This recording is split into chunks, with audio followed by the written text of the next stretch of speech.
আমার বাড়ি ও আগে গেছে, এই 2-3 দিন আগে আমার বাড়ি, আমার গ্রামেই তো শ্বশুর বাড়ি।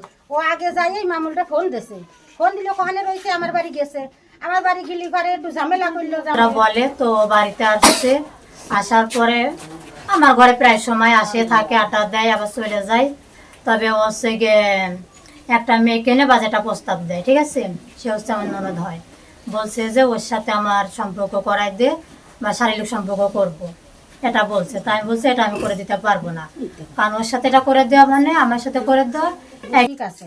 তারপরে ও সুমানে আমি ভাইয়ের কাছে ফোন দিছি যে ভাই এই বৃত্তান্ত হয়েছে, বললে আমি তো জানি না, আমি তো বাড়ি যাই না, জানিও না।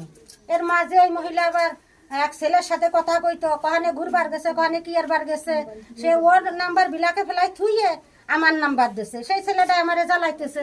তারপরে আমি ছবি দেন তো, আমার সাথে তো আপনি কথা বলতেছেন, ছবিটা দেন তো। তারপরে ছবি দিয়েছে, দেখি যে ওই মহিলার ছবি। আমারে নিয়ে যায়, তা সে না যাইয়ে ওরে পাঠাইছে। পাঠানোর পরে আমি হচ্ছে আমার বাসে উঠে ফোন দিয়েছিলাম, তা বলে যে ও গেছে, তা ওর সাথে চলে আসিস। আসার পরে তো আমার পথেতে আমার বলছে যে আমার এই কাজটা তুই করাই দিবি কি না কর, এমনভাবে আমার বলছে। তখন আমি বাধ্যতামূলক আমি শিকার হয়েছি।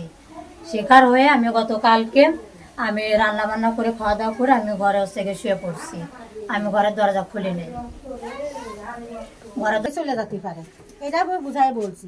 তারপরে ভাই ছেলে এরকমের আইসে, আমি এই দরজা ও তো ভাঙ্গার ওর সমস্যা নাই, ক্ষমতা নাই, এই বেড়া ভাঙ্গে যে ওর কাছে গেছে তাও না, ও যে দেশ গ্রাম ভালো না, দেশে আবহাওয়া জানতেছে, এরকমের দরজা দিয়েও থাকে কিভাবে? যে আমার স্বামীটা নাই বাড়ি, আমার স্বামীটা বাড়ি থাকে না, আমি সেইভাবে প্রস্তুত নিয়ে থাকি, সেভাবে না থাকে ও কথা কয় সেও কথা কয়, দুইজনের একটা যে কোনো একটা মিল মহব্বত আছে বিদায় তার কাছে তার টান নেতা এই ঘরে আইছে। আসলি পারে ওই অবস্থা হয়েছে, ওর হলো রাগ, আমার ফোন এনে দেয় নেই, আমার মেয়ের মেকআপ দেয় নেই, ওলো এডেলো রাগ, এই রাগে সেই রাগে ওলে এই জিনিসটা ওর ইচ্ছা মতো কাছে। এই মহিলাটা আগে তো খারাপ, খুব খারাপ।